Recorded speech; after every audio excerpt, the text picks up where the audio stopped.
Pangalawa sa may pinakamaraming populasyon sa Quezon City ang barangay Batasan Hills. At nasa Corazon Aquino Elementary School si Ivan Mayrina. Ivan.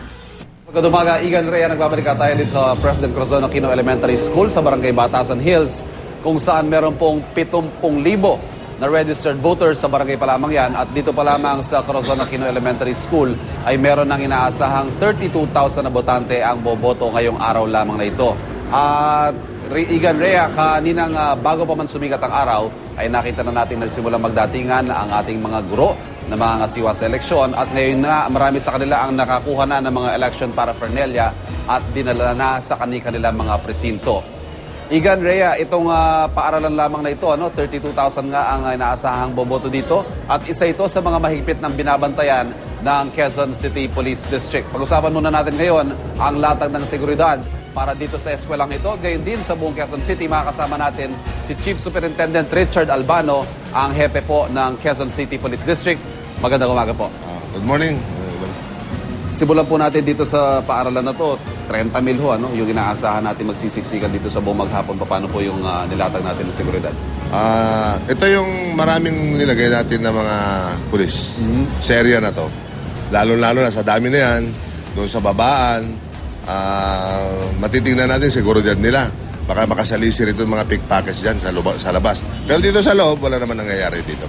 Itong mga nakaraang eleksyon, ano po yung usual na observation natin sa mga ganito, lalo may malaking convergence sa mga tao sa mga polling places? Una yung traffic.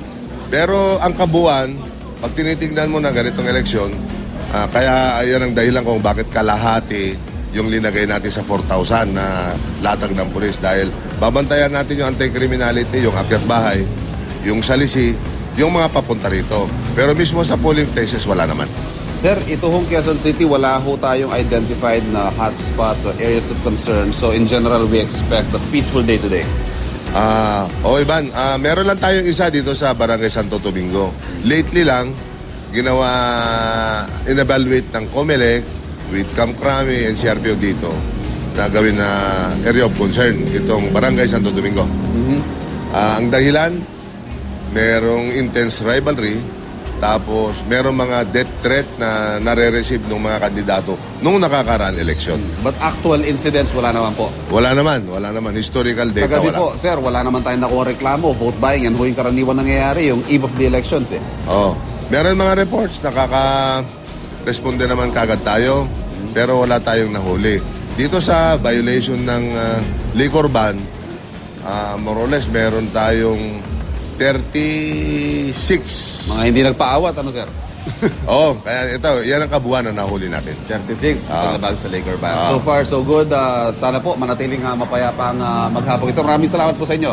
Chief Superintendent Richard Albano ng Quezon City Police District. At tayo po ay patuloy na magbabantay sa sitwasyon dito sa President Corazon Aquino Elementary School. May nakikita na po tayo mangilan-ngilan na pumipila na naghahanap ng kanilang mga pangalan na boboto sa loob lamang ng kulang-kulang isang oras. Samantala, balik mula sa iyo, Igan at Rhea. Maraming salamat, Ivan Mayrina.